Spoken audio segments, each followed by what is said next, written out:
Hello everybody, it's Dr. Pink Gaming and we're back with another Hello Kitty Island Adventure video. And in this video, I'm going to be giving you an updated daily routine.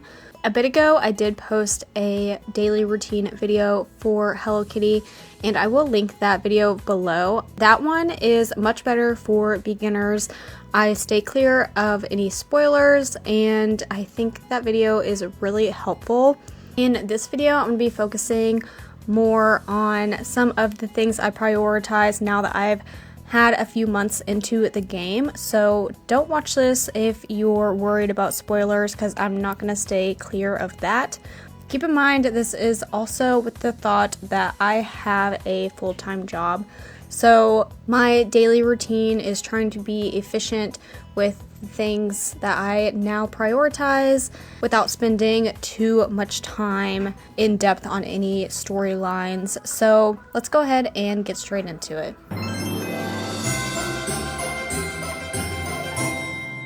Every day you get on, My Melody is going to greet you and tell you the going-ons around the island, such as any visitors you have, any events that are going on, and she will have a daily gift for you. During this time, I focus on who my visitors are, and then I collect all my gifts and get going. The first thing I take a look at are my daily quests. So in your quest line, you will have timed quests with your dailies and weeklies, and then you will have active quests, which are your friendship quests. But since I am worried about my daily routine and the things I need to finish first, my daily quests are my priority. And as I head around the island, I make a point to stop and finish these as I go. So I will take a look at all of them, see what I should be looking for. They're usually pretty simple.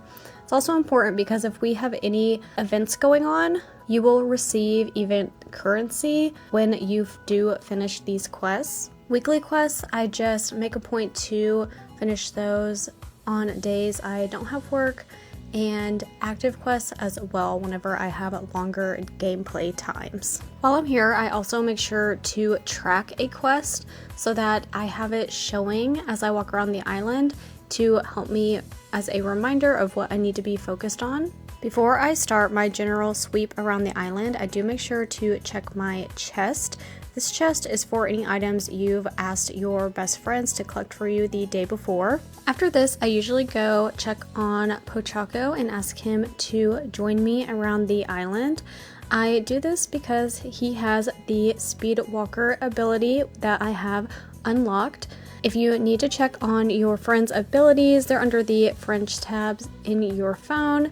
And when he is leveled up at level 8, you gain the Speed Walker ability, which helps you walk faster around the island, which is really helpful for being efficient when you're short on time. And as you level him up further, you gain more speed. So I have him all the way, so I have 50% faster walking. Some of our other friends' abilities you may want to consider as you go around your island, maybe Hello Kitty.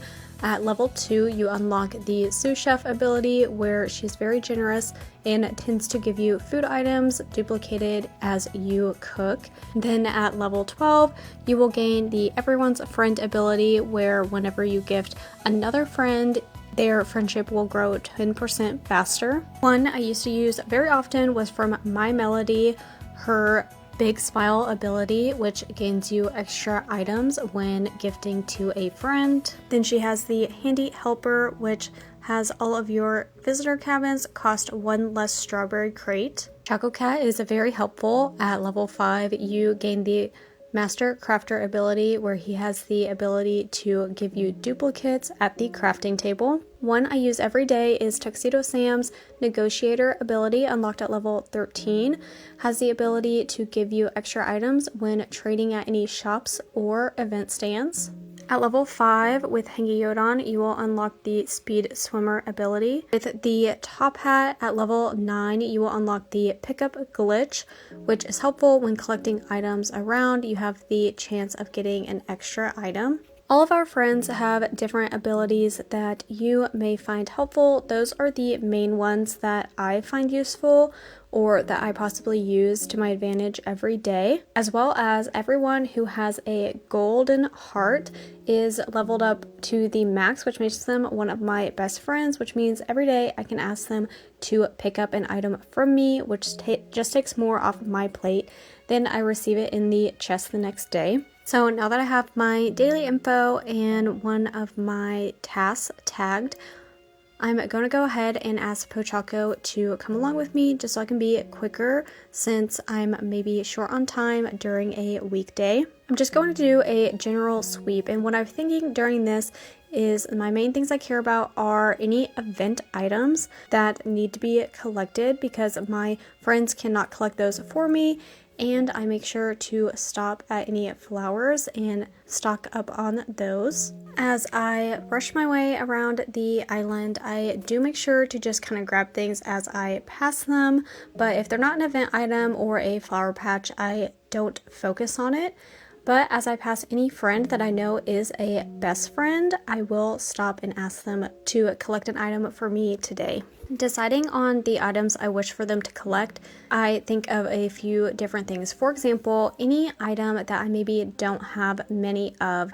For example, these coconuts, I use them quite a bit for crafting fabric, and I only have 58 of them compared to all of the other ones I'm really close to or pretty much in the hundreds. So that's something to consider.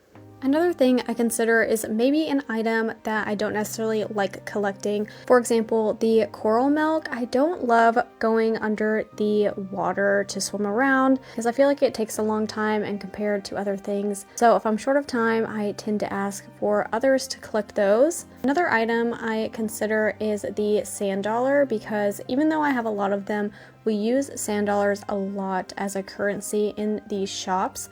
So I never want to get low on those. So that's one I ask for quite often. Also, the sand dollars are pretty spread out, so it could take a while to collect all of them. While compared to the cactus cream, even though there's a lot of them to collect, here we have 28. It's in a very condensed area, so that wouldn't be hard for me to go and grab all of them pretty quickly. So I probably wouldn't ask a friend to grab those unless I was in a great need. As I do continue my sweep, I do focus a lot on traveling to each of the flower patches. This is because now that I have flowers, I enjoy working on collecting them, breeding them, and decorating the visitor cabins with them. But as well as when we have any events, there will be event flowers that only grow during that time.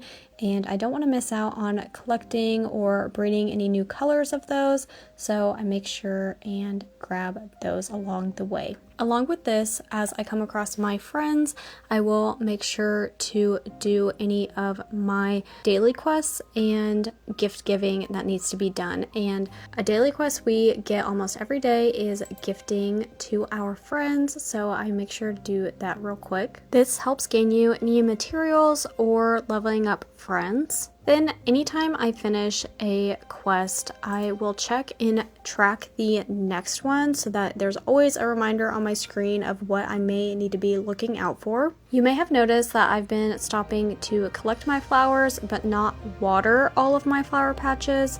This is because I have these gnolls, and with these gnolls eventually you will be able to give them these watering can hats. This comes after befriending Wish Me Mel, and eventually you will get a Friend of the Flower quest where you will be able to craft a watering can hat. Putting it on a gnoll helps you water all of the flower patches within the region that it is located. So that's another box checked and another thing off of my plate. I don't have a gnoll with a watering can hat in every region on the island, so my thought process with this is I kind of keep it to the ones that have many flower patches.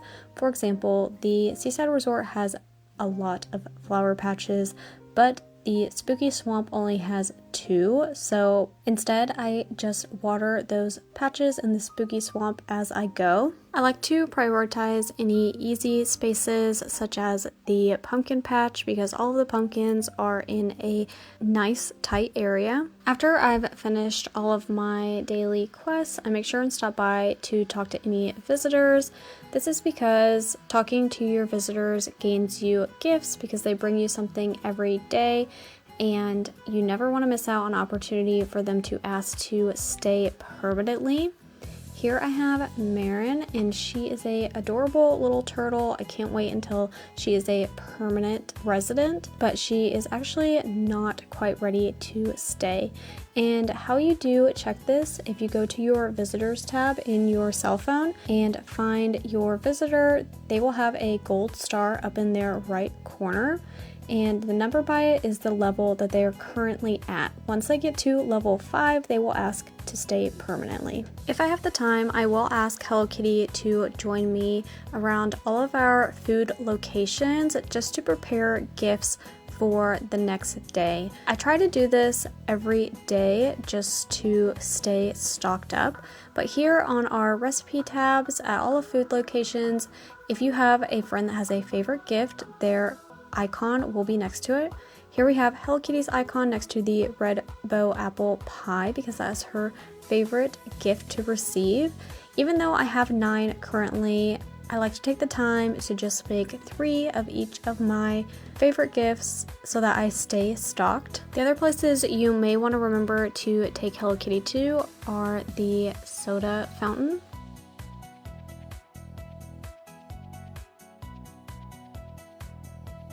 the dessert boat, where you can also stop to give gifts or talk to Pom Pom Purin. Remember to check out the pizza oven,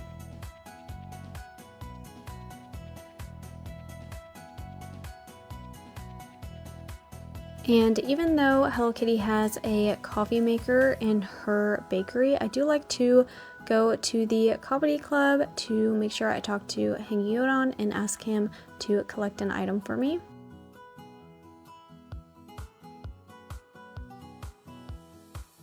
Reminder, there is also the cotton candy machine, but that is not something I make a daily priority to go up to Cloud Island. But once I am done with Hello Kitty, I will step into these shops and check out what items I may need to worry about crafting before I try to trade. The clothing items in Tuxedo Sam's shop sometimes need fabric and dye, so I like to check on that before I worry about making Tuxedo Sam my companion. Today I have those items already, so I'm not going to prioritize any crafting and go ahead and have Tuxedo Sam tag along.